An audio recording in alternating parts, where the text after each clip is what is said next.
Imagine you're always singled out from everyone else. You never know exactly why, but you can't seem to fit in with your peer group. You know what you have to say is very interesting, at least from your point of view, and you feel others should feel the same. And now imagine that you overcome one hurdle only to be confronted with another. You get your diagnosis of Asperger's syndrome, and as the years go on, you learn more specifically about what it means and how it affects you and how it means you're different from everyone else. It turns out that you have trouble with nonverbal communication.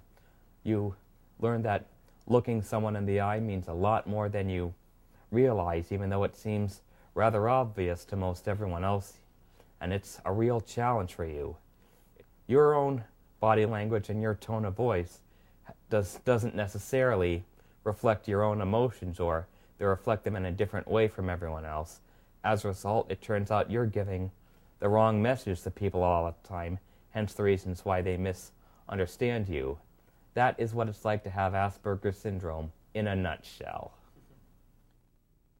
We don't understand what we refer to the neurotypical world, people without autism spectrum disorders, of which Asperger's syndrome is about the highest end of the autism spectrum. We don't understand metaphors or nuances.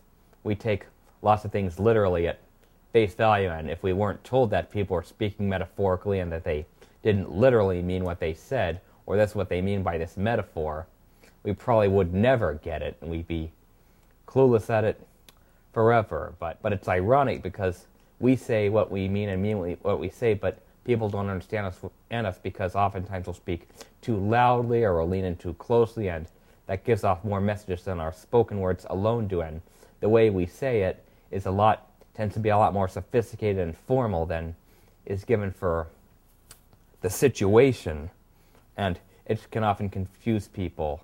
For example, the metaphor break a leg means do really well in a play performance, and someone with Asperger's might take that literally and feel like they had to injure themselves, or it's really a two-way street, that they have to talk to us in ways that we understand, and we have to make sure we don't get so complicated in what we say that people would misunderstand us. I have to have alone time, and it looks like I'm shy, but really I'm trying to be a part of the world. It just doesn't look like it because I have to put so much energy into it, and I have to figure out all the things that people are trying to say, and it can mean so many different things, and I have to make sure I have all the pieces, and I have to put them together, and sometimes I'll refrain from taking any action just out of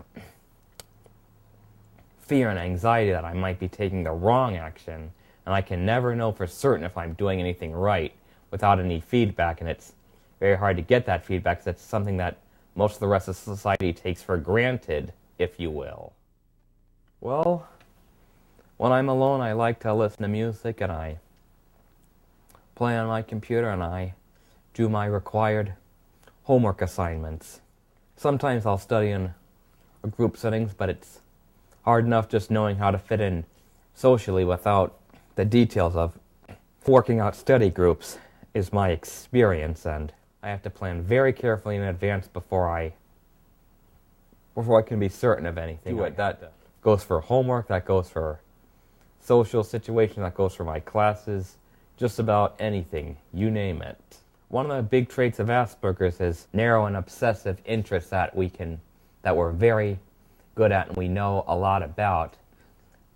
Sometimes they can be passing phases that are constantly changing. Sometimes they can be lifelong.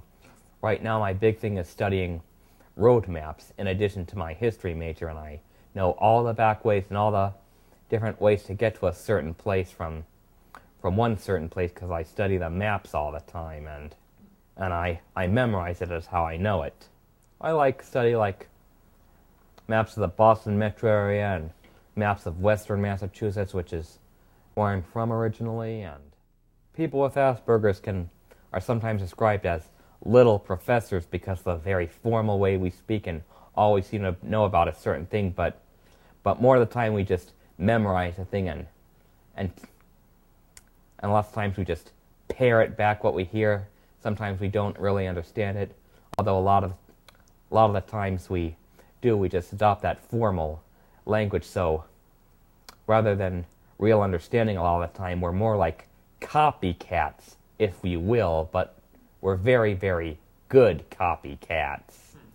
Well, I always try to think that the relationship with God is different from most everyone else because of my personality and my condition, and I couldn't change that if I tried, so I just accept the fact that my relationship with God is different, and God accepts that too, because He's the one who made me this way, and He knows that the way He made me is I try to play along with everyone else. I go to chapel as often as I have to, and I participate in dorm Bible studies and all that. But for example, lots of the praise and worship songs, I sing them because everyone else is singing them, but they don't necessarily reflect the type of relationship that I have with God, and it doesn't help that it's just words that someone else wrote and published, and now everyone is singing them as if they all thought of this the same way. And unfortunately, people with Asperger's can often be misunderstood in the church as well, and people will think we don't really believe that we're not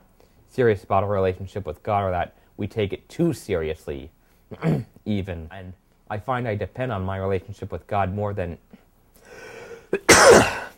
usual because of what society takes for granted, abilities that I don't naturally have, so I find myself needing to depend on God more than usual to get by as a result. And, well, I think that pretty much sums it up.